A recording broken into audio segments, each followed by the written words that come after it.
All right, we are doing episode 2 of our cold readings. We're doing Anytown USA Season 2, Episode 5, Ryan's Smother. I'm joined by the amazingly talented Rhiannon, how do you say your last name? Koehler. Koehler, right? Okay, I was right. I just didn't want to be even more of a jerk. So Rhiannon Koehler and Zach Franks. How are you two doing tonight? Howdy. Doing well. How about you? Oh my God, so good. So both of you were in a previous episode of Anytown USA. It was called Accessory to Mother. Rhiannon, I have to say, everyone who saw that was like, oh my God, that woman is crazy. Good. I do a good crazy bitch. No, yeah. But it was like one of my favorite performances in the series. So really, really congratulations. I hope you enjoyed it. I did. It was so much fun. And Zach, I just put you through so much hell. I'm so sorry, but you're also amazing. Yeah. You've had me do some fun stuff. It's always different. It's always goofy, and it's always a blast. So. And it's always in a garage too, if you notice. Yeah, there's a lot of So slowly, you're just trying to it's a sweat lodge version of acting, and I really dig it. So I like you nice and sweaty, Zach. I really, really do. So for anyone who doesn't know, Anytown USA is a web series I made a couple years ago. First season is 10 episodes. It's currently streaming on Amazon. It's also on YouTube. So you can watch the first 10 episodes. We have 2 episodes of season 2 posted. This would technically be the 5th episode of season 2. To catch everyone up on the story up to this point, in a previous episode, last week, the family has actually been kicked out of their house because a corporation built a pipeline through it, and it was turning the water toxic and basically killing the land, and the fumes turned my 8-year-old son into a 30-year-old man. So that was very exciting. Zach, if we ever film that one, I'm going to have you hopefully have you play the Richard Karn character from Home Improvement. Because the contractors who build the pipeline are Tim, the Toolman Taylor, and Al. So it's very, very 90s. Yeah. So at this point, Ryan and Molly are completely homeless, and they've decided the only option they have left is to move in with Ryan's mom, and with sexy results. And then once we get into it, we'll talk about how true to life the story is and the theme and all that good stuff. Zach, I'm going to read the action lines this time. So all you have to do is worry about being the mom character. Yep. And so guys, let's have fun with it. Playing a 50-year-old woman, what could possibly go wrong? I like to think that is the part you were born to play. Yeah, we're going to get letters on this one, but yeah. Gosh, just got to make sure my actual mother doesn't see it. Alrighty, so I guess we're ready to go. Alrighty, Anytown USA, Season 2, Episode 5, Ryan's Smother. Copyright 2018, dear Lord. Fade in, interior, Fletcher, tent, testimonial, day. Ryan and Molly share the inside of a small tent, their new home. Ryan attempts to remain upbeat, but Molly is clearly simmering. This is only temporary. We've already got plans to get back on our feet. We're going to be moving in with Ryan's mother. My mother. That's what I said. Ryan's smother. Ryan considers, not sure of what he's hearing. It sounds like you're saying... I am. Lately you seemed a little agitated. We live in a fucking tent! Never mind. Title card, Anytown USA. Interior, Jan's house, day. Ryan and Molly enter. The house appears empty. Mom, we're here. That's weird. Yeah, usually she's inside you by now. Excuse me? You don't see it? See what? Your mother is very fond of you. I'm her son. You make it sound like she's sexually attracted to me, or before Ryan can finish, Jan, Ryan's mother, 50s, pushes him against the wall and gives him a deep, way too passionate kiss. My baby! Oh, it's so good to have you home. Come on in. As she walks away. Oh, hi, Molly. Mother walks away. Ryan is frozen to the wall. Molly just stares into the camera, nodding. Interior, Jan's house, living room, moments later. Ryan and Molly share the couch. Jan lounges in a comfy chair, sipping champagne. Don't you just love what I've done with the place? Yeah, it looks great. I hate it. I'm going to sell it. What? Molly, I love those shoes. Where did you get them? Oh, I You don't remember. I just bought these. $400. Aren't they fab? $400? Mom, you're on a fixed income. Ryan, stop! If anything, I wish you'd spend more time on your wardrobe. I swear, every time I see you, I just rip your clothes right off. Well, we all heard that. Besides, I have been very, very careful with my money. What was that? Oh, that's my new pet peacock, Neptune. She's around here somewhere. Another scream. Ryan and Molly flinch. $400 shoes and a peacock? You call that being responsible? Are you gambling again? Ryan, don't worry your sweet little package. That's not a saying. I haven't gambled since I don't know when. A dealer sets up a table next to Jan, puts down 2 cards. Hit me. 22. Damn it! I need some air. Grab Mama a refill while you're out. Ryan heads for the kitchen. Jan slaps him on the ass as he goes. She sips her champagne, smiles at Molly. Interior, Jan's house, guest bedroom, night. Ryan and Molly lay in bed. His mind races. She casually reads a magazine.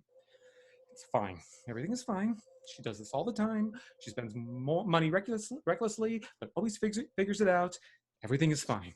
No, it's not. No, it's not. Something is very wrong. Yep. Why aren't you worried? Because I know what's going to happen. You're going to ask your mom for help, and she's going to turn the tables on you. Then she's going to say or do something unforgivable, and then she'll buy you a trinket and demand that you forgive her, and you will. Not this time. Okay. You know, you're not always right.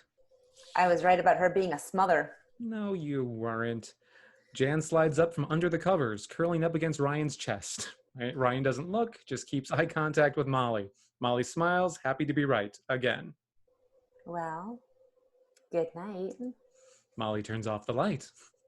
Exterior, Jan's house, backyard patio, day. Ryan and Jan have drinks outside.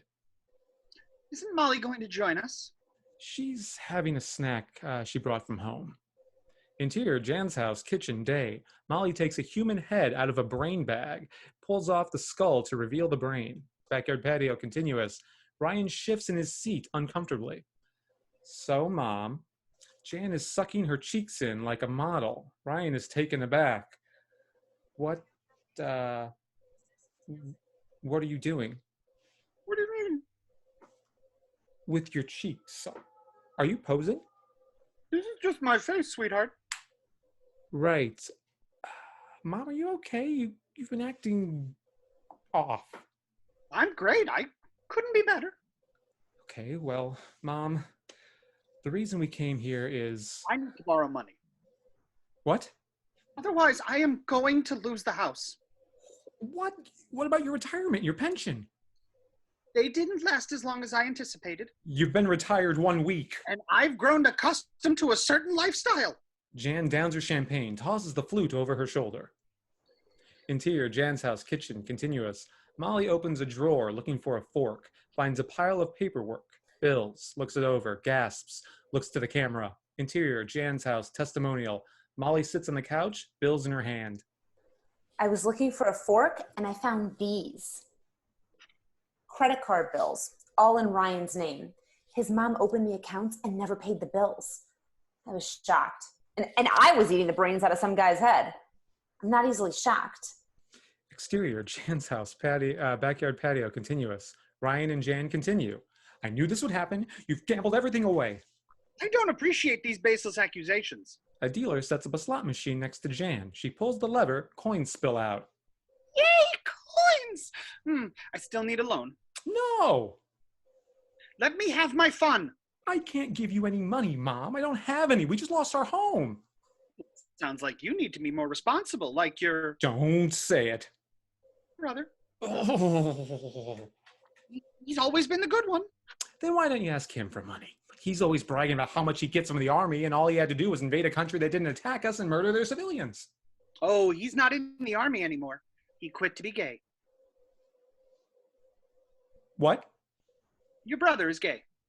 My brother is gay. Your brother is gay. My brother Your brother. is gay. So gay.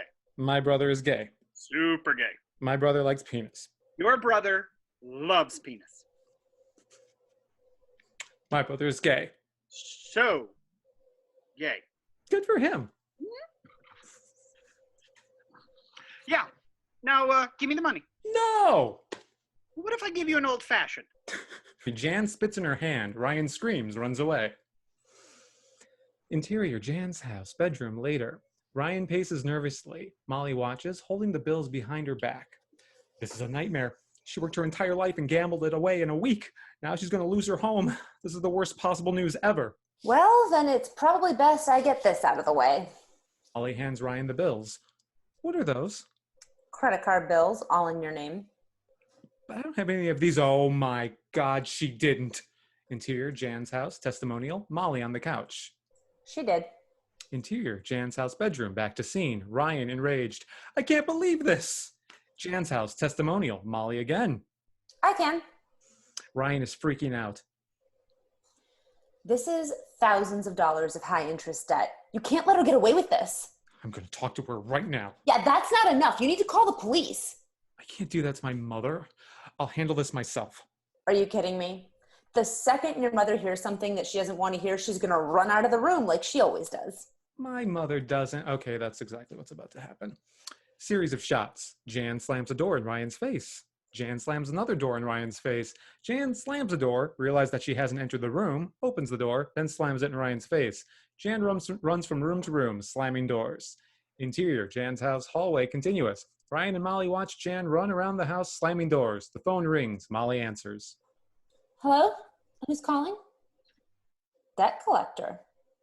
Massive loan? In whose name? Ryan Fletcher? No, he's dead. Yep. Long dead. And buried. Oh, yeah, You're breaking up. Yeah. Bad connection. Okay, bye. Your mom apparently also took out an enormous loan in your name. Jan appears behind Ryan and Molly. I can explain. I needed it. I was desperate. I had nothing. You have a peacock. Ow! Mama's busy, Neptune. Mom, how could you do this to me? I'm bankrupt. You'll be fine. You just need to get another job. Another job. Do you know how many jobs are left in this country? Count! Exterior, Sesame Street, day. The Count holds up 7 fingers. 7 jobs. Interior, Jan's house, hallway, back to scene. Thanks, Count! Oh, your generation is just so lazy. Our generation? What about all the terrible decisions your generation has made? Name one. Flash image, photos of Ronald Reagan, George H.W. Bush, Bill Clinton, George W. Bush, Barack Obama, Donald Trump, Jeff Bezos. Interior, Jan's house, hallway, back to scene. Technically, Obama was half our fault. He fooled us all. Why don't we stop all this arguing and talk this out in the jacuzzi? Let me help you take those pants off. No, Mom. I swear to God, it's like all the older generation wants to do is fuck the younger generation. Oh. Told ya, you bitch, Yahtzee! Let it ride! Jan throws dollar bills into the air. Stop gambling. I bought you this. Jan holds a tiny trinket. You drink it. Jan hands the trinket to Ryan. He looks it over. Then to Molly. She's smiling. Everything is happening just as she said it would. Now, since I did that for you, I think it's about time you loaned me $50,000. No. Not this time. Ryan draws a knife. I'm going to do something I should have done a long time ago. Ryan raises the knife. Jan runs. Ryan chases her. Series of shot, extreme close-up, Jan's face screaming, the knife slashing down, Ryan, fire in his eyes, cut to reveal. Ryan has cut the credit cards to pieces. Damn it, Ryan. Now I need to order new cards. Ryan turns the knife on Jan. Molly enters. What are you doing? It's your turn. I want an apology. What? You have done something unforgivable. But if you apologize right now, I will forgive you. Ryan waits. Molly watches in anticipation. This is the moment for Jan to redeem herself in both of their eyes. Finally. I have nothing to apologize for. I've taken care of you your entire life, took you places, bought you things, and this is how you treat me? Why don't you just get out? This crushes Ryan. He lowers the knife, looks to Molly. Embarrassed, heartbroken, he leaves the house. Jan and Molly stand alone in the room. You're on my side, right, Ma? Molly looks at Jan. How could you even ask? Leaves. Jan remains alone. Jan's house, front porch, night. Ryan sits on the steps. Molly joins him. I'm ruined. I'll have to file for bankruptcy. Off screen. 11! Chapter 11! Bah! Thanks, Count. We won't be able to get another house or even an apartment. You were right about everything. I didn't want to be. Jan's house, testimonial. Molly does a kind of yes, kind of no gesture. Back to scene. I'm a failure. No, you're not. This isn't just on you. We're a team, and we'll figure this out together. We always do. Ryan rests his head on Molly's shoulder. They hold hands, enjoying the peace and quiet for a brief moment. Fade to black, end episode 5. Well, that was much shorter than the first one. Mm-hmm. Good job, both of you. So, Rhiannon, since you've read, I sent you all the scripts. Did you get a chance to look at all of them for the second season?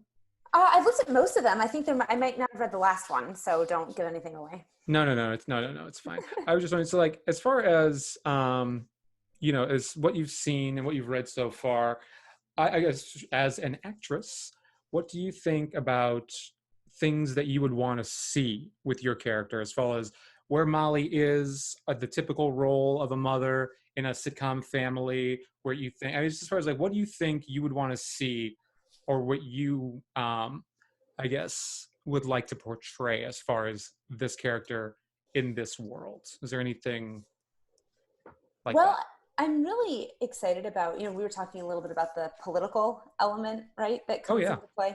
And I'm kind of excited to explore, like, maybe what happens if you get, like, a little kind of crazy power hungry at a certain point and have to, like, rein that back in. Oh, absolutely.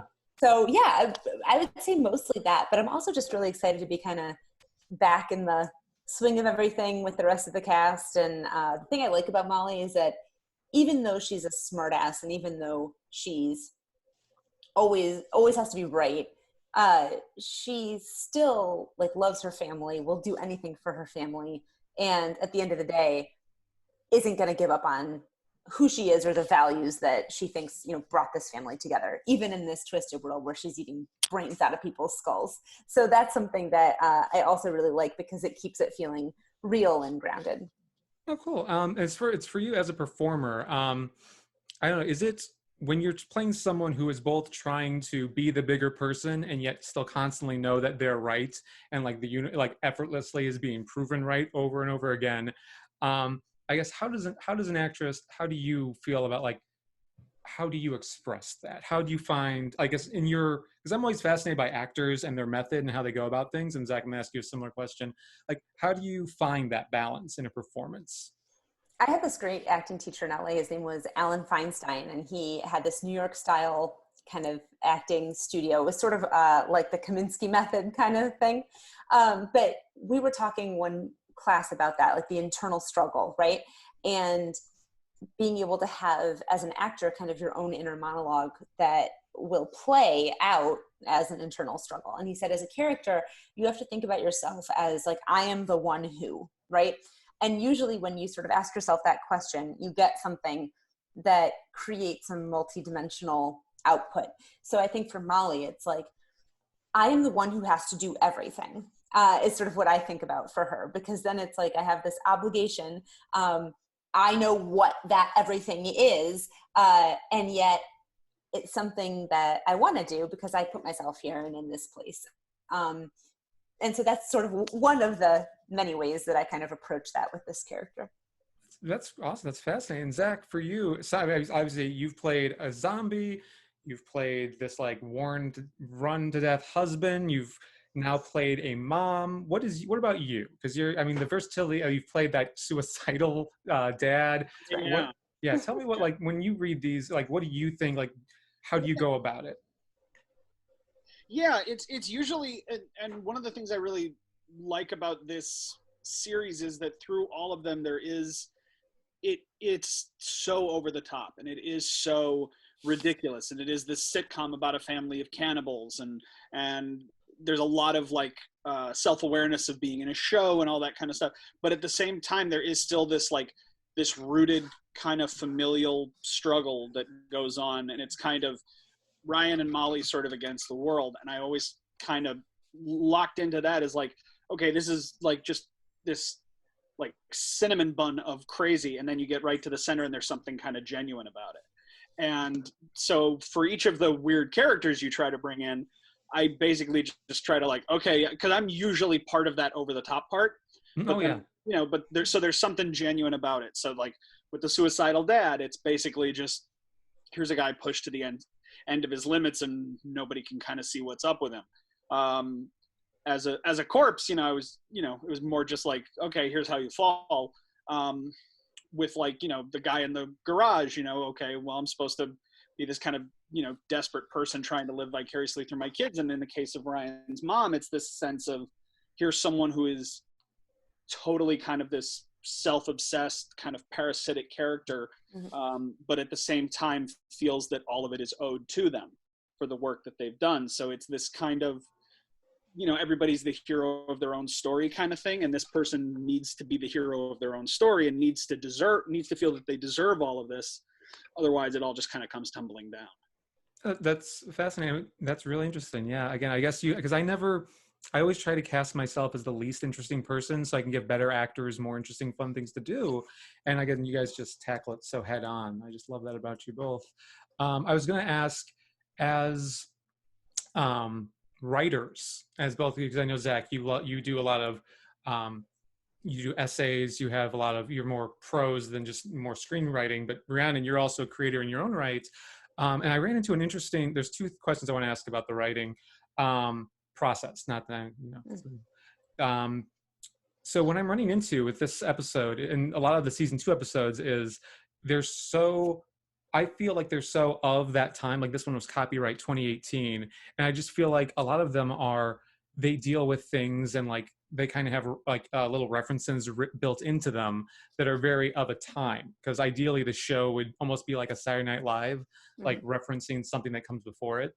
Do you guys ever feel like when you're being creative that you've missed your window with something you've created? Like, do you feel like, oh, I had this was perfect for this point in time, and now it wouldn't make sense, or now even myself as like the creator, I don't feel the way I used to feel. Do you guys ever run into that?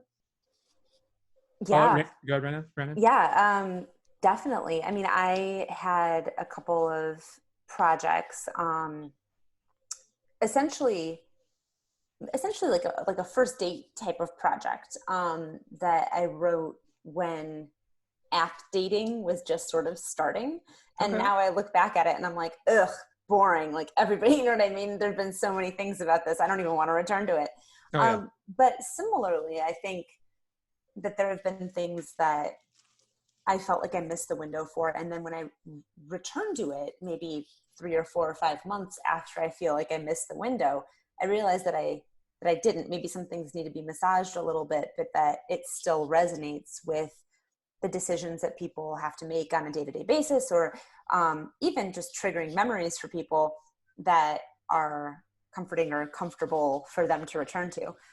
So it's sort of that odd continuum, but I definitely just want to say that I like name and respect that there are times when you might create something and then be like, oh shoot, I missed. But I have to say, I never feel like, and I'm not just saying this to suck up, but I don't feel like that about this series. So, you know, yeah. I think I'm just saying because like we took so long with that. I had that Harvey Weinstein episode written and shot. Yeah.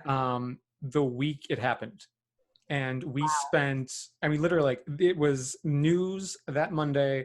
I think that Friday we were in my old house filming it, and it took obviously this long just to finish the editing for kind of behind the scenes reasons and issues like that. And I just felt like, oh God, this would have been really good a year and a half ago.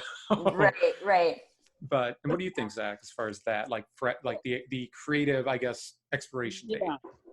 Yeah, and there's something interesting about that too, because as a as when Ben and myself were writing, my buddy Ben and I were writing like screenplays and stuff like that, occasionally we would run into stuff like that where we had an idea or something like that felt like it had kind of missed the mark, or it wasn't, it felt like either it felt like it kind of missed its moment to be viable, or it's been done by 16 other people already, so we kind of missed our window on that.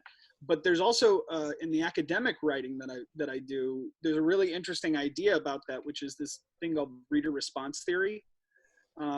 Essentially, this idea that the ultimate authority on a piece of text comes from the reader, and it's the reader brings their own self and their own ideas and their own context and their own experiences and their own culture to whatever they're reading, and thus makes new meaning out of the text. An example is like, a shipping clerk working in New England in the 1800s is going to read Moby Dick a lot different than a Latin American 19-year-old reading it in Chicago. So this idea that, there can be, again, like sometimes things may end up like, just because of like production, they may end up like calling back on something rather than feeling like they're hitting right on the pulse. Mm-hmm. But at the same time, it's interesting to see how those get interpreted by people once you get them out into the world, because, like Rhiannon said, like sometimes if you kind of miss that, like it being like Saturday Night Live style topical, then you may need to just like, okay, now we need to change this into the post Weinstein context in that episode. But you also, it might actually mean something more, and it might actually have more of an impact, because then you can also reflect back on it. So I think there's a lot of different perspectives on that. And I think I think so long as like the overall objective of the material is there, I don't think it necessarily has an expiration date. I think sometimes you just need to find a new way to say it. So it's you're not like, you don't know, so you can't always count on the topical aspect of it. Mm-hmm. Yeah, I agree. And I think like, because I often go back and I'll look at YouTube videos that are like 4 to 6 years old, and they still have that same, a lot of them still have that same punch, still have that same, you're still laughing anyway, so it still works. Yeah. So I was going to ask, is because the reason I wanted to do this episode, not one, just because I thought it had a lot for Molly to do, and it was just like something fun to work on, but also the last script we did, and this was not planned at all, also kind of dealt with that generational divide. And this one does in a more, as that one was more two people essentially working in an office. This is more contextualized inside family. Again, in that theme of the older generation setting up the younger generation for failure. I don't know, what do you guys think about that in regard to just it could be the text, or it could be the world in general at large? I know that's a big topic, but whoever wants to. Do you want to go first this time? Yeah, sure. It was, I mean, it's interesting to see. Yeah, they do have that. When I was reading it, I was like, oh, okay, there was this like through line with it about that generational divide. And it honestly made me kind of interested to see like where you're taking it. Because it's this whole thing of, because, we have like all these examples out there of generational divisiveness, and this idea that we're just completely at opposite ends of the spectrum with each other. And it'd be kind of interesting to see how you, like, I think it's always a great thing to kind of like start at the extremes and then move towards that centrist ground to see like, where is there collaboration? Is there still room to negotiate and stuff like that? And an interesting, it kind of reminded me of something I've been working on. One of my professors at National Louis, the program that I've been doing for my student teaching, he's, a man many years my senior, and he became, a good, like a mentor and a friend as a result of all of this. And starting kind of when I was still in the program and moving to like just a few days ago, we're working on a conference presentation together about using pop culture in the classrooms to kind of stimulate student engagement and all that stuff. And it's this interesting thing. Like he's a science teacher and an educator on education. I'm, something of a, self-styled pop culture scholar. So so we're kind of putting it together, and it's interesting the ways in which we connect, the ways in which we're influencing each other by introducing new stuff to each other. Yeah, so I think there's a collaborative thing in that too. But then at the same time, you know, I also watch the same news channels that you guys do and see that generational divisiveness as well. So it's an interesting thing to explore, and I'm really curious to see like if this theme is going to show up some more in Anytown, in the same way that it kind of showed up in the Time Bomb. Yeah, I Will have. it? We did a feature I just wrote called "I'm a Time Bomb," and it's all about two guys basically with one objective, divided by their age and their experience and things like that. Rhiannon, Zach, as you were talking, literally, you popped so many different thoughts popped into my mind. But before we get into that, I want to hear Rhiannon. What do you think? I mean, I think that there is this element of blame, especially now, because the way in which we process and use information is so different than a generation ago, that we feel like there's this responsibility to act in a way that I think older generations didn't act. And when I was in grad school too, I even felt that a little bit intellectually, like there are these responsibilities that people of my generation feel like they have in terms of inclusivity or in terms of access, right, to resources and materials that were not felt by other generations. And there is this tension and this blame there. I was trying to pull up this, I was listening, by the way, I wasn't, but I was trying to pull up this thing about reader response theory, because in history, there's a similar thing called challenge response theory, which is sort of like the historical component of what you were talking about, and I just couldn't find it. But what's interesting is it kind of pertains to this question, because it's very much like how society works and operates will change based on the challenges that come up. And it was a theory that was first designed to explain responses to environmental challenges, like lack of, like a environmentally driven famine, or needing to construct a society because of cold weather or something, but has since been adapted to reference historical and socio-political realities too. And so I think that one thing I like about this series is that it takes that from a very humorous bent and looks at it to explain miscommunication and to explain the frustrations that happen in very committed, evolved relationships, right?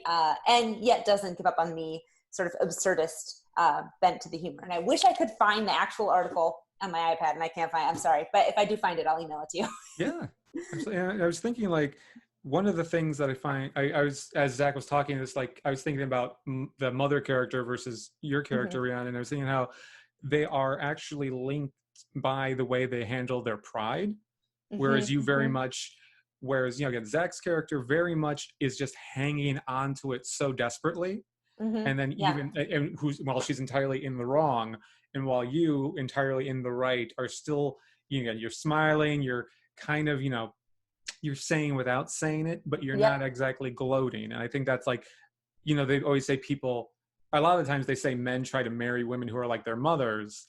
And like you have that, your character has that nice divergence at the end, which I don't know if that speaks to, I guess, just you personally, or if that adds to the generational divide.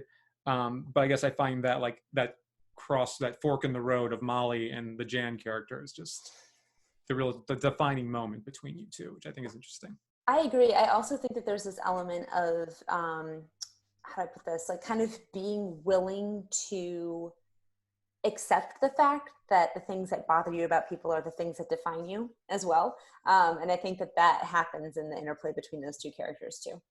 Oh, that's an interesting thought. Yeah. Yeah, absolutely.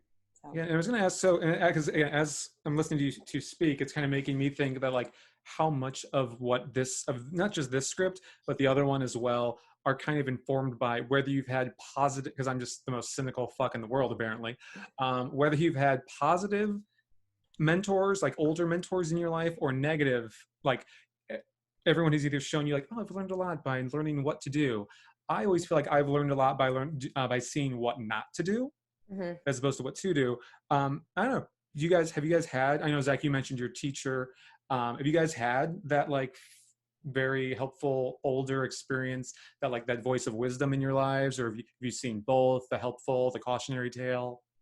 Yeah, I mean, I've seen a lot of, I've seen a bit of both, but I've been kind of fortunate that more often than not, the mentor figures that I've had have been incredibly positive. Like basically all the reasons I got into teaching, all the reasons I got into theater, all the reasons I got into pop culture, like all came through knowing these people who, whether they were a few years my senior to, you know, a lot more years my senior, just, you know, I've always had very good dynamics with them. But there's always, in teaching especially, they usually say you're lumped into there's two categories of teachers: those who had great teachers and want to continue that work, and those who had nothing but horrible teachers. And it's kind of the Batman ideology that no one will ever happen. This shouldn't happen to anyone else again, so I'm going to be the one to stop it. Okay. Yeah, so there's definitely something to be said for that, and they're both kind of viable motives for getting started. But I think it's about like kind of, yeah, sort of seeing both of them, and yeah, depending on, you know, what our majority experience has been, it's certainly going to color how you approach the world and how you and, you know, your writing and anything else like that. But yeah, it doesn't make it any less valid or any less interesting to watch. Yeah. Rhiannon, what do you think? Negative, positive experiences?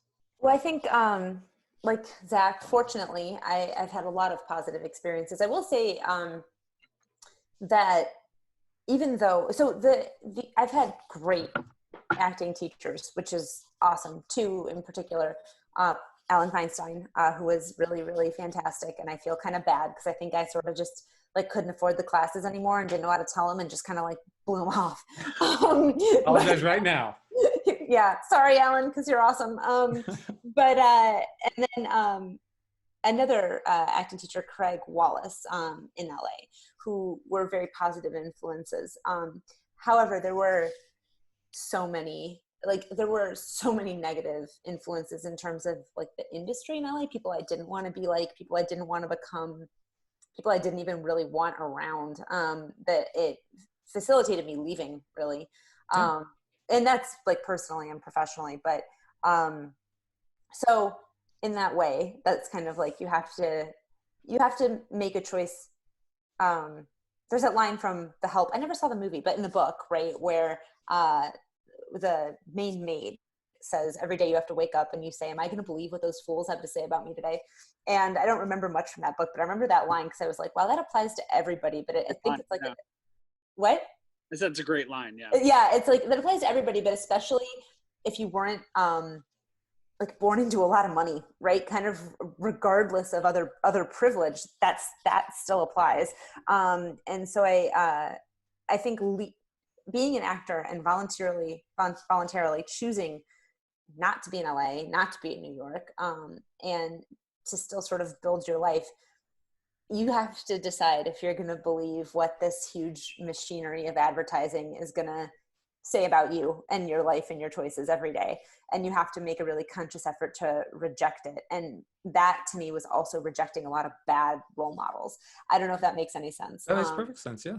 But that's been an ongoing struggle because it's so easy to digest these highly plasticized and also false stories of financial success that are driven by marketing departments at big firms, right? And to compare yourself to that. And I think it's a real recipe for misery, not only because the stories aren't true, but also because, you know, what metric are you using to define success in that way? Likes and followers. Right, exactly. You know, all that bullshit. So, by the way, I have an Instagram. It's Bad Girl Rhiannon. I have no pictures up, zero pictures up. But that's a good. See, someday there might be pictures. Maybe, depending on how bad I feel. It's that I guess is my answer to the question. No, that's a great answer. Like I said, I think I'm just the most cynical fuck who's always just like, I don't know. It's like, because I mean, this kind of goes into more of the creative are you guys okay on time? Yeah. Yeah. I just want to make sure you don't have It's somewhere else to. I know. Like, what am I? Yeah. No, I'm meeting some people at the Botanic Gardens in a couple of minutes. Like. Well, I was going to say, because it's like I always enjoy talking to other creative people about their process, And I always just find like I am more fueled. I think I once made the joke to Zach that my autobiography was going to be called An Endeavor of Spite. And I'm always just more fueled by like when people either have a negative influence or people say, no, you can't do this. I always find like that makes the creative juices flowing more. And, but I mean, I think it's great that you two both had positive reinforcement. Although a big negative one, I hope she doesn't hear this. No, she probably will. Instacart, sorry. Yeah, you're fine. I need to make sure my boyfriend's okay with getting it. Are you okay with getting it? Yeah. He's okay with it. He's a hero. I'll disinfect them. Thank you. All right. So did you guys hear, by the way, there have been all of these increases in bleach poisoning because people are bleaching their groceries. Yes. That's yeah, it feels a little Darwinian. I would say Darwin is, Yeah. now is the time. It's just we're all rising to the top. Don't bleach your groceries, folks. Okay, anyway, so one thing, which I just have to say to be honest, is so my mom was an actress, a fairly respected actress, and as a child I wanted to be an actor, and they were like, no, absolutely not. You can be a gymnast, because I was like really, I looked as a baby like a character actor, Margot Martindale. You guys know who she is? Oh yeah, from she was in Justified, yeah. Right. Yeah. I'm a big Margot Martindale fan. People think I'm lying and that I'm digging for compliments, and here, this is me as a, hold on. Can you see that? A little bit, hold it back a little bit. There's a bit of a glare. Oh yeah. Yeah. Yeah, so pretty much like that. Anyway, so they're like, you can do gymnastics because, you know, you're kind of a fat ass, but no acting. And so I did gymnastics, and a talent scout came in one day and was like, we're looking for a little girl who likes to talk too much. And they were like, her over there. Yeah, because I figured out early on that like a good way to get around running laps is to like get somebody in conversation with There you go. Right. So anyway, I got put in a commercial, and then my parents were like, oh, well, maybe this can help pay for college, right? So they let me do a couple things as a kid, and then pretty soon after that, I was like, I want to do this for real, right? As a child, I really want to do it.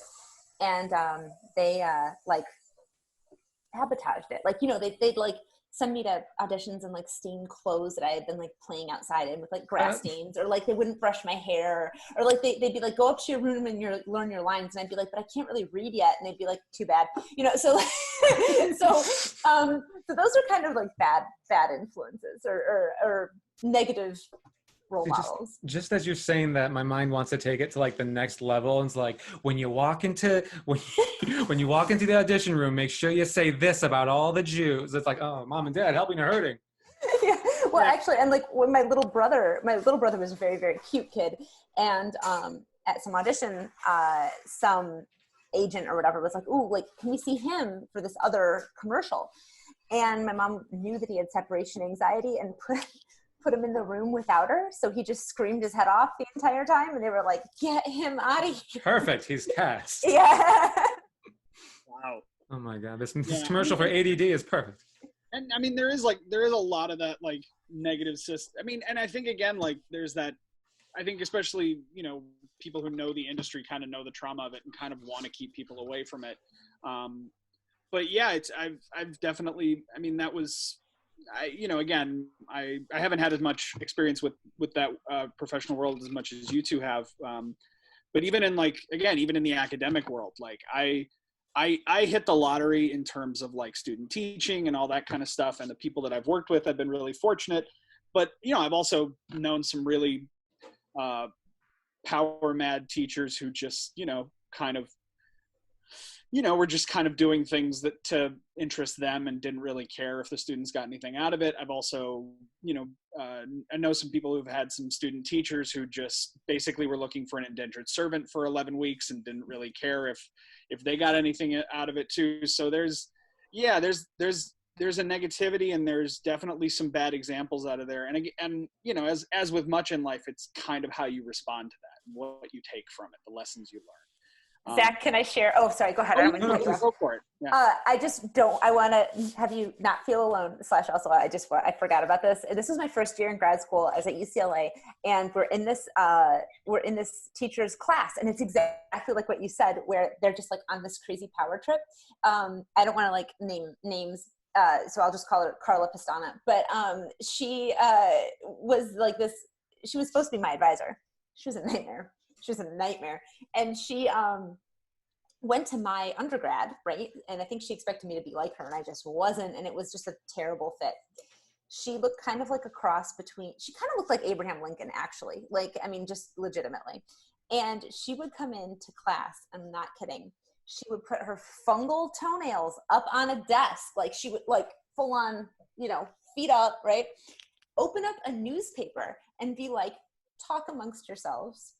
And that was. She gave you a great conversation starter, at least. Yeah. I'm like, I'm getting my motherfucking PhD. What am I supposed to do with this? And also, there's polish that solves for that.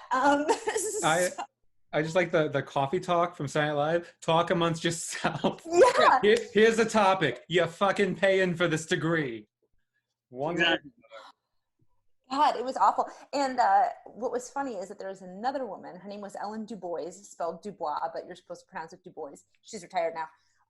But she used to bring whole rotisserie chickens in to grab, like, and this was for her when you would like be her TA or something, right? You had these meetings. Take She all the wouldn't skin let you off. eat. Yeah, she wouldn't let you eat in the meetings. They'd be lunch meetings, like 3 hours. She'd bring an entire rotisserie chicken and eat it with her fingers. Wow. High protein diet, I commend her, I guess. Dear God. Yeah. That's okay. Well, I don't know. Wow. Yeah. Any teacher? I mean, my thought was weird when a teacher came to class in like pajamas, but that's much. There were no chickens involved. I mean, you know that. I mean, sometimes that just happens. But Yeah, you're hungry. You're hungry. Yeah. So I wanted to ask. So I realized one other thing, like how I mentioned how going back to like the characters a little bit when I was talking about like Molly versus the Jan character and how I think Molly is putting herself, you know, again, her personal pride to the side for the sake of the bigger picture being their relationship and their current situation, which I think is more as opposed to the Jan character who is just so self-centered.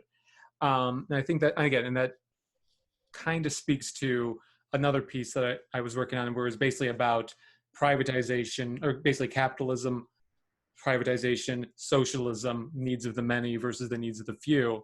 And I wonder if that's also, I was thinking about that like in a generational thematic aspect of how younger generation seems to be more inclined and have a larger worldview, whereas older generation seems to have more of a my way or the highway, or more of an insular, I got to get mine, I got to take care of me. Not to say that there aren't selfish, greedy young people as well. I just, and in that vein, I wanted to ask you guys a question, or at least because I found a really interesting quote I liked. I wanted to ask your opinions on it. So I was watching a video essay on Rent, actually, and it's a video, and it's a quote from I think it's Augustus Boll. Do you guys know who that is? It's like this. Oh God! I want to say Brazilian dramaturg or Brazilian theater director, and he said that the dominant art, and again, I'm asking you this because you're creative people and I want your opinion. The dominant art is the art of the dominant class, which has the money to disseminate art. And I thought that was interesting in regards to, because media is, I mean, especially when we're quarantined right now, media is such a huge part of our lives and what we see. And I guess he was saying that in regard to the idea of we get our revolutions through our media. And since we get it that way, it stops any actual, like real life revolutions. And it speaks to the idea that the art that we have is a revolution that ultimately affirms and protects the status quo. And I know that's a huge thing to think about, but Rhiannon, jump in. You look like you had something to say. Go. I think it's very interesting. I mean, originally, like when you were talking about this, I started thinking about the Arab Spring protests in 2010, right? And how like really the dissemination and the democratization of media outlets through the development of social media, which hadn't yet been kind of limited by the regimes in the area, really allowed for something like a grassroots revolution to sort of foster itself into existence, right? And how that has been severely limited now because of the ways in which we have these restrictions on the internet, right? And particularly in looking at the ways in which we have limitations on access and fair use and things like that. But also, it makes me think of Parasite, right? This film, Oh, yeah. Which, huge success and definitely kind of challenging the status quo. And yet through its own success has made its owners quite wealthy, right? Oh, yeah. Sort of become the class that it critiques, which is an interesting dichotomy, I think. I do think that there's a possibility to break through the constraints that are very much there to kind of perpetuate a class system that divides people, right? And what's interesting, my godfather works for the Fed. Oh, wow. Or, well, used to work for the Fed. Actually, he's a Buddhist monk now. But when he worked for the Fed, he would always, a little different. He would always say, issues of like religion and race and ideology are there to distract us from the one real issue, which is the allocation of resources, right? Like that's the one real issue. Everything else is a distraction. And, his grandmother was a sharecropper in Mississippi. I can't remember. Alabama, one of those horrible states. Not sorry. And it's like that. What did you say, Zach? I said, and we just lost Alabama. Yeah, it's gone. But that's like, we lost Alabama a long time ago. We should have let them secede. What's that Simpsons quote? I was doing charity work for one of them loser countries. I don't know. But it's true that it's this issue of resources, right? And not anything else. And historically, like you look at really significant efforts to break up unions that cross the color line, for example, in the South, right? And that's because people realize, like, if you have alliances that transcend these artificial divisions, then like the 0.1% of the top are fucked, right? Yeah. I remember too, I went to London School of Economics for like a year, and I was sitting in this class and the professor writes this algorithm on the board, and she's like, who knows what this describes? I didn't know. She's like, it describes unfettered capitalism, which is basically the United States. Yeah. And I was like, oh, okay. And she's like, well, if you reduce this, what do you get? And I suck at math, so I didn't know. And some kid raises his hand and he's like, 1. And I gasp, right? And she's like, okay, why'd you gasp? And I said, does this mean that, like, if left unchecked, all of the resources roll up to one person? Oh, yeah. Who's Jeff Bezos, right? Yeah. And she's like, Monopoly. Yeah. Right. She's like, yeah, that's right. And I was like, well, who agreed to that? Everybody's betting on themselves to be that one person. That's stupid. But I think media moguls, right, like the Rupert Murdochs of the world, et cetera, like they are the people who are in control in large part of this dissemination. And even though it is possible to break through commercially or through unencumbered channels, it's really, really hard. I think it's just really hard. Zach, what do you think? It's interesting because the area that kind of drew my focus when I was getting my master's and as I've kind of progressed through is this idea of pop culture and genre fiction is kind of this fantastical buffer zone. It's kind of this safe zone through which we can talk about the uncomfortable issues through this kind of comfortable medium. Like, yeah, we can talk about like things like racism and sexuality and class divisiveness and all that stuff, but we can do it without making people too raw or without pushing people away because it's in this wrapping of horror or science fiction or superheroes or whatever or comedy or anything you want to talk about. So that's sort of been like kind of the focal point of my my academic study. But there is, and I think that it actually does.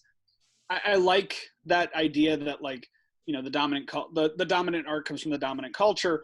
But I also dominant class. Yeah, there's this, and I think that is to an extent true. Like, it is sort of.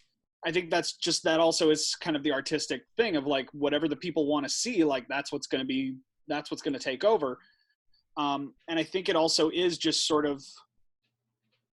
It definitely can be a challenge to any kind of like revolution or any kind of change in system. But at the same time, I think it also depends on what we do with it as individuals, as consumers, as creators, in whatever our role is. Like, you know, as a result of seeing a Captain America movie, do you go out and volunteer at a shelter? Or, a great example is, you know, the documentary The Thin Blue Line, where as a result of seeing this documentary, a man was taken off death row. Something like that. Or I remember, you know, back in high school, I was working at a movie theater, and we were showing Bowling for Columbine. And as I was going in to clean up the movie theater, people were getting together afterwards because there was going to be a protest for the war in Iraq.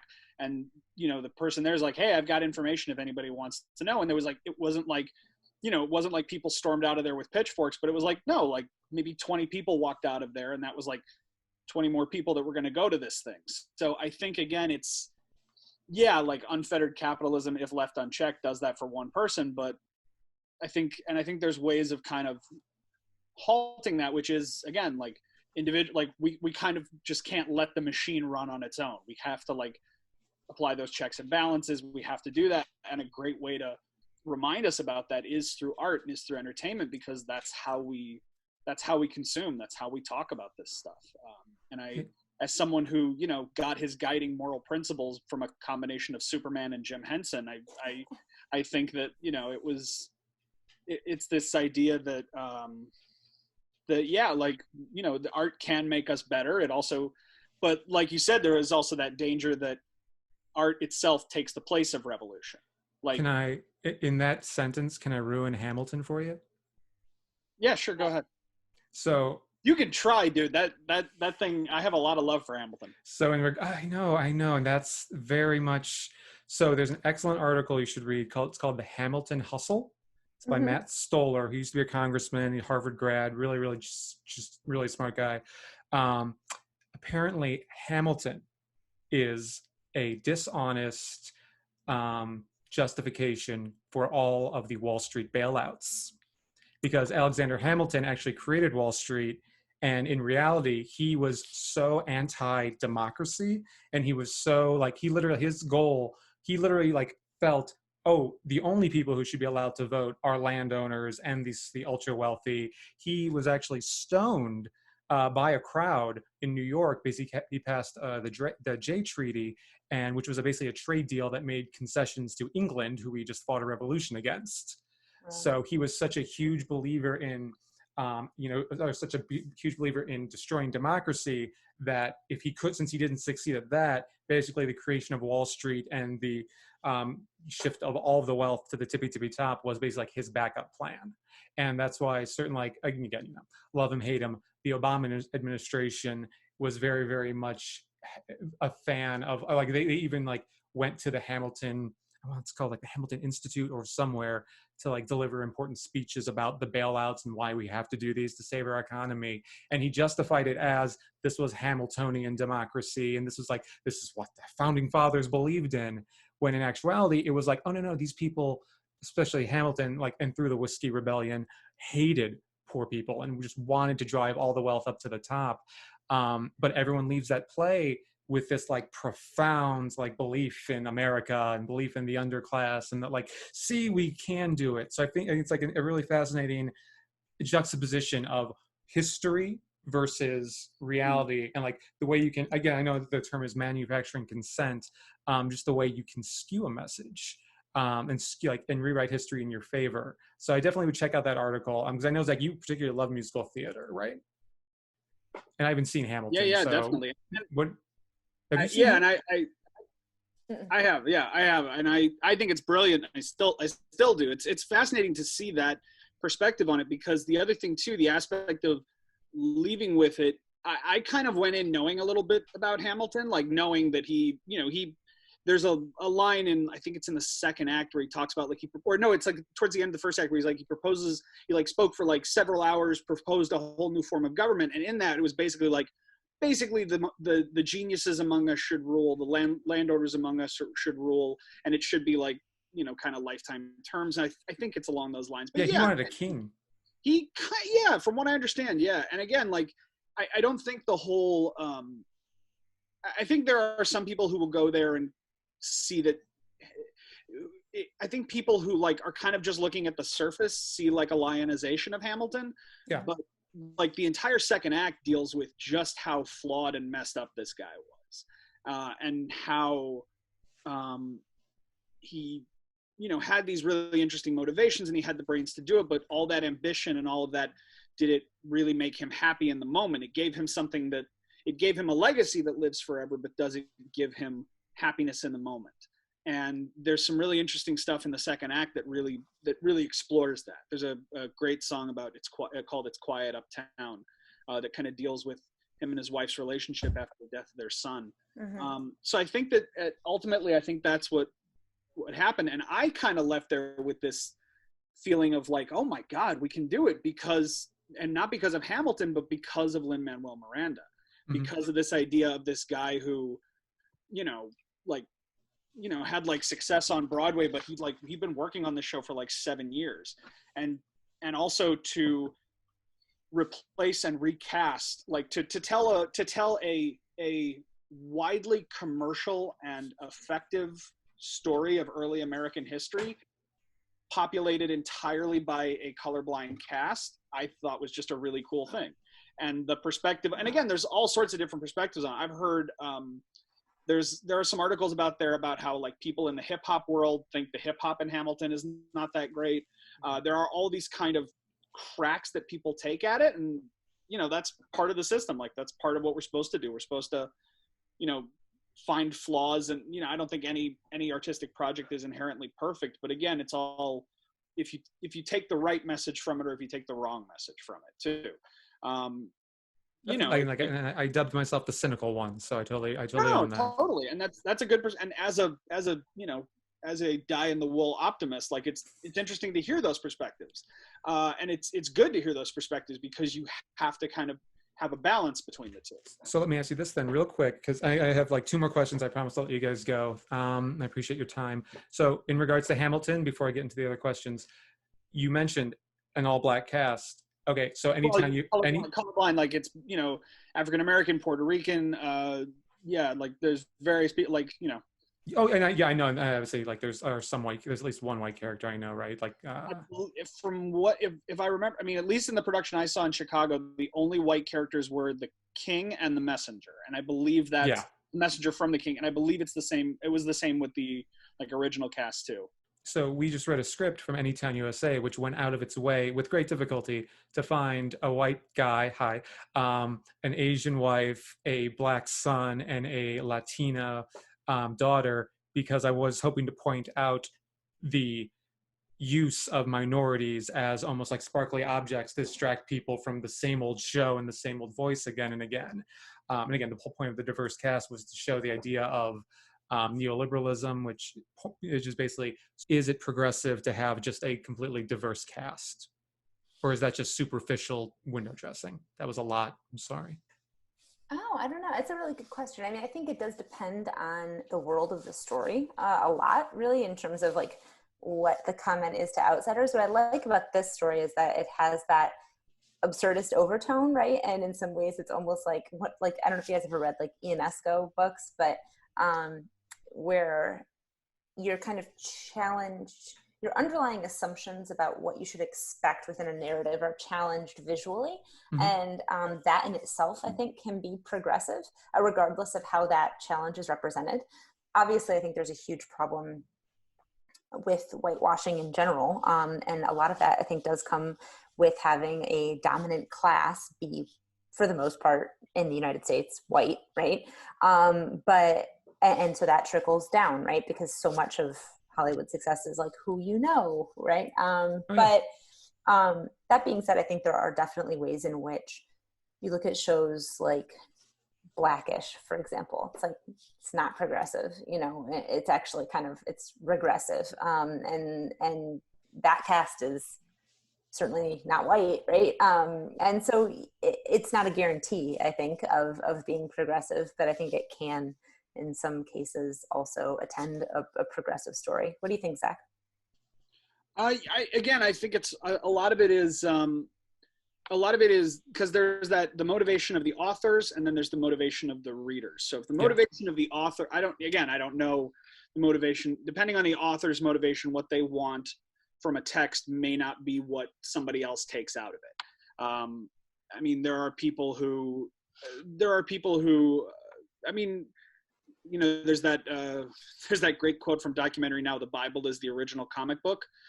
It's a bunch of really interesting kind of over the top stories. And if you get any of it wrong, they'll kill you at the conventions. Right.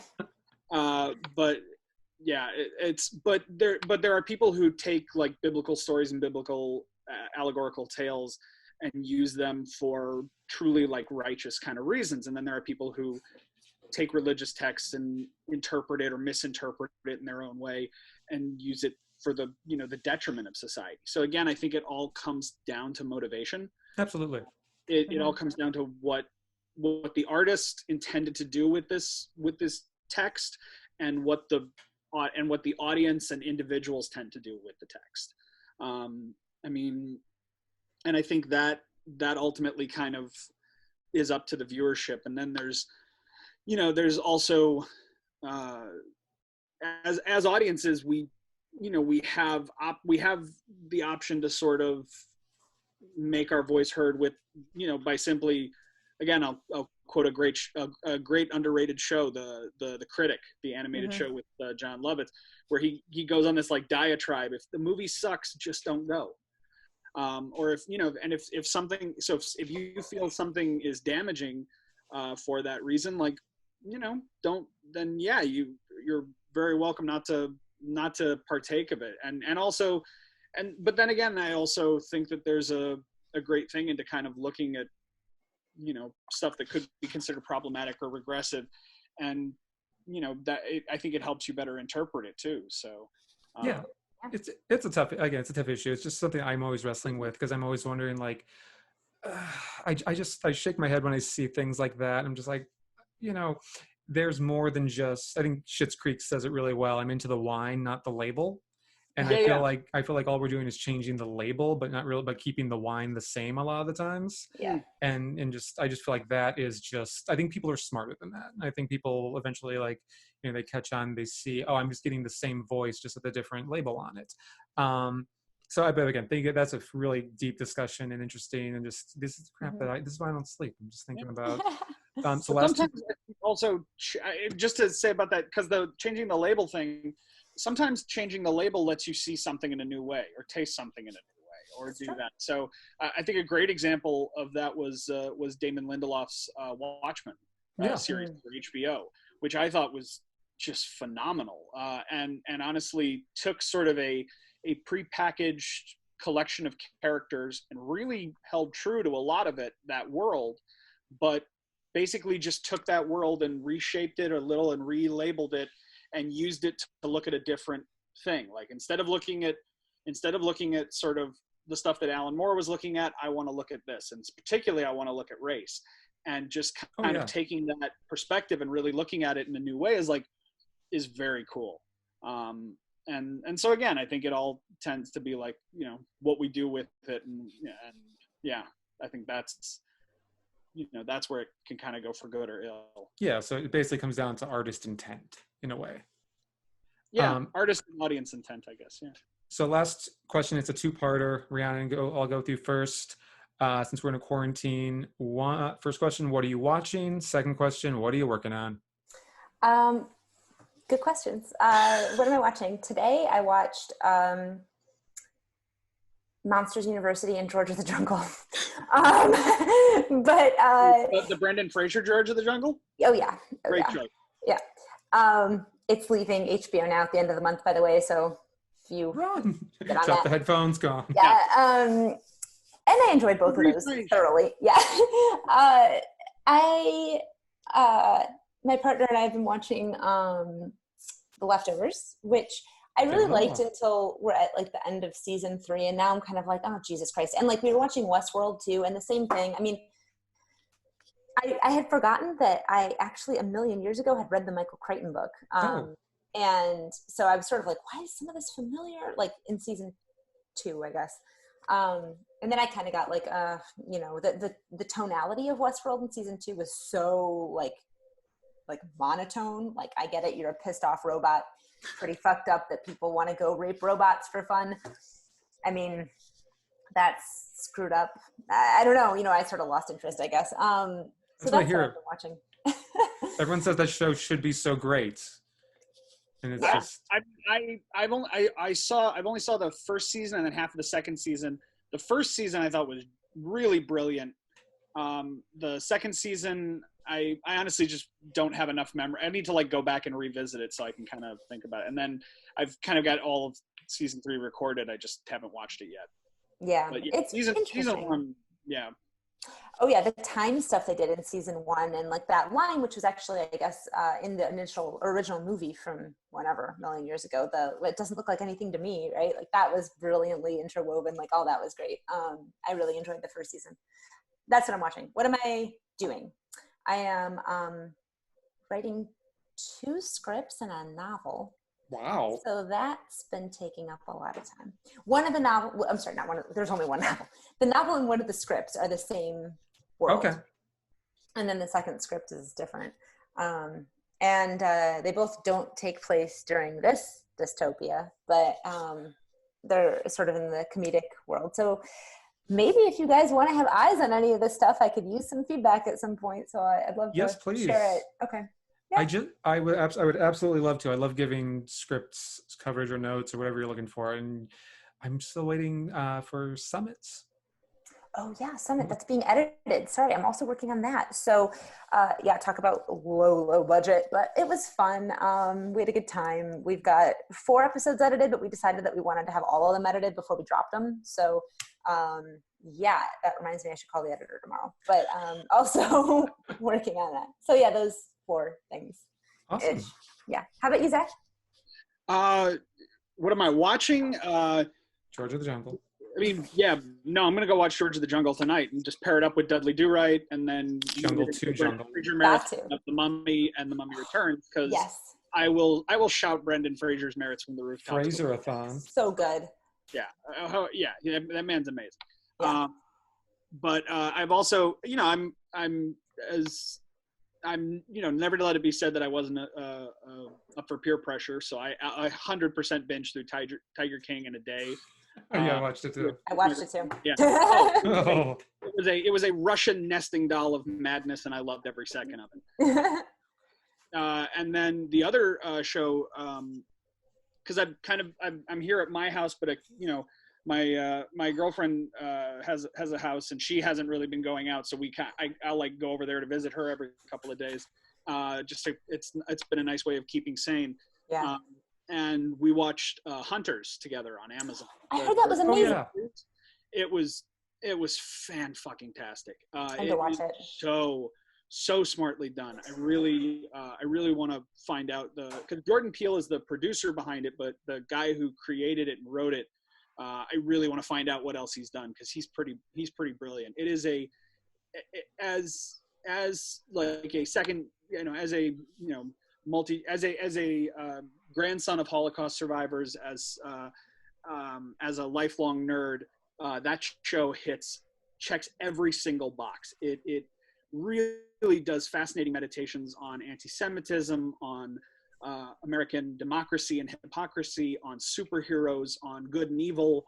Al Pacino's brilliant on the show. Logan Lerman is brilliant on the show. Saul Rubinek and Carol Kane deserve every friggin' acting award for that. They just rock it. I mean, Carol Kane just crushes that show. She's amazing and wonderful. I love every part of that show. Zach, have you read this book by Annie Jacobson? It's called Operation Paperclip, the secret intelligence program that brought Nazi scientists to America. Have you read that? I've read parts of it, and it is a huge aspect of it's that and I also, just from like studying history, I knew a little bit about Paperclip, and it's a big part of Hunters. Oh, I need to watch it. Yeah, it's fantastic. Okay. It's so good, and it's so smartly told. It has like this really weird, like surrealist look, and it kind of touches on like 70s exploitation genre and all that kind of crazy stuff. And it's really, really well done, and the production values are great, and everything about, like, the music is great. Everything about that show is so smartly done. And then what's the other show? I've been kind of revisiting some stuff. Like it's weird. Like during student teaching, I had time to basically consume nothing. Mm-hmm. So now I'm kind of making to-do lists of stuff I need to catch up on. And I've been watching this really interesting show called Difficult People on Hulu. I think I've heard of that. It's created by Billy Eichner and Julie Kastner, who are Yes. They were Julie. She's the producer and like one of the head writers of Billy on the Street, and Billy Eichner is Billy Eichner, who I'm also obsessed with. And I got banned from Twitter because of him. Because of me, because of him. Yeah. He made a shit take, in my opinion, and I said something not so nice back, and no more Twitter for you. I think it's don't really, get mad at the blue checks. It's not worth it. I think it's a really interesting show. It's kind of got a little bit of It's Always Sunny vibe, but they're kind of playing really obscure caricatures of themselves, but I think it's also just a really brilliant and funny show. And what I'm working on right now, sort of in the quarantine, while I'm looking for teaching jobs, the other thing I'm doing is I've presented a couple of papers at like national conferences over the years, and what I'm doing right now is, damn, you guys are accomplished. yeah, like I'm Zach is. I'm looking at taking those papers and adapting them, so either expanding them or kind of shortening them and trying to get them published. That's in awesome. various things. And yeah, so that's what I'm kind of working on. So basically, I've got one that's sort of on historical trauma and horror that I'm trying to, again, kind of, work on getting published.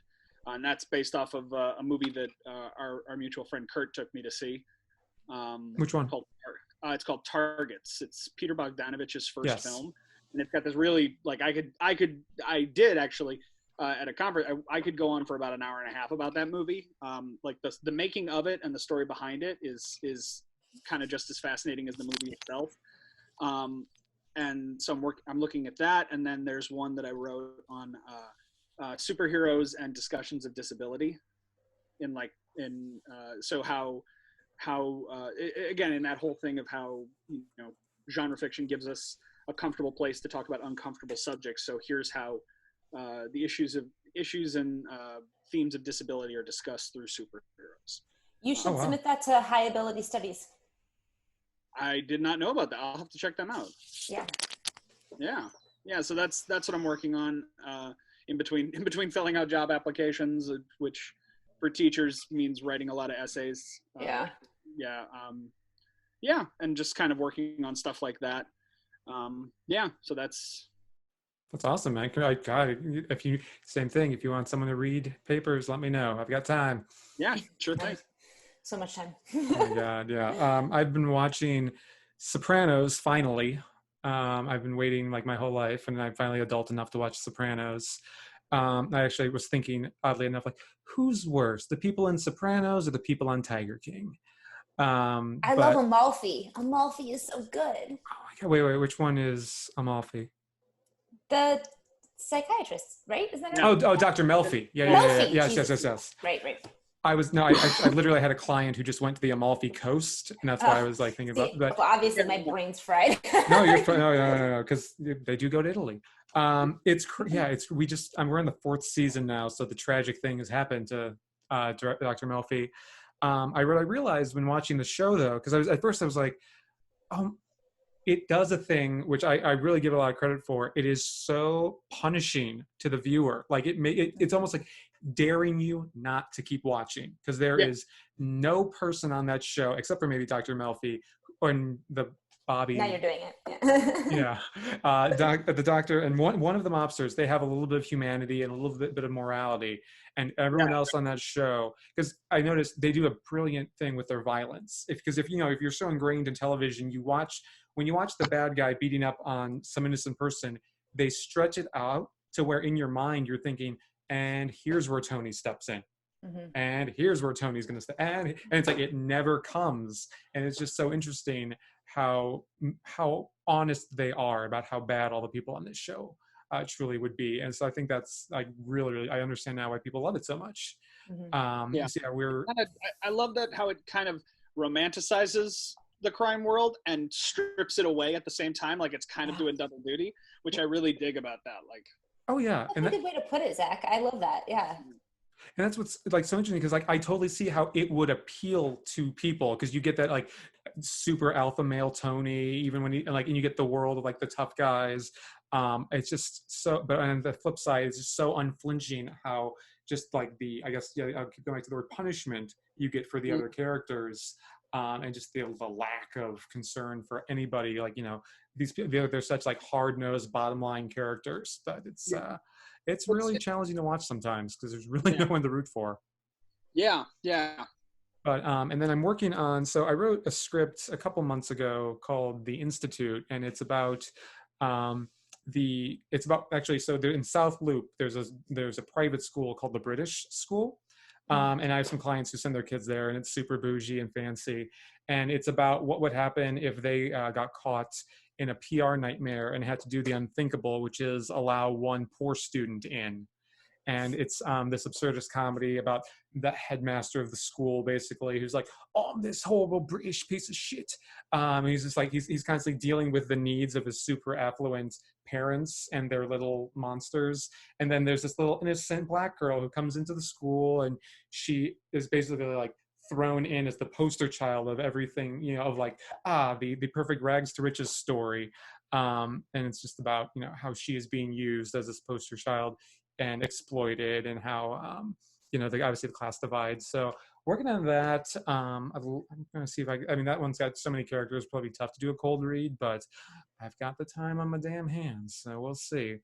And otherwise, yeah, just you know, grocery list, suicide letter, just working on those. You know, no, that's Huge. Yeah. they once I get that right. Yeah, No, see where's the groceries over? Well, can you see them over there? Anyway. don't touch the bleach. Yeah. Oh God. So yeah, but yeah, guys, thank you so much for your time and for your thoughts and your interesting discussions. I really, really appreciate it. I'm going to edit this, and I'll hopefully have it up in a day or two. But so yeah, again, if anything else you want to plug, anything else you want to say that you're working on, awesome. Awesome. Well, thank you guys so much, and I will talk to you soon. Everyone stay safe and stay healthy. You too. Bye-bye. Bye.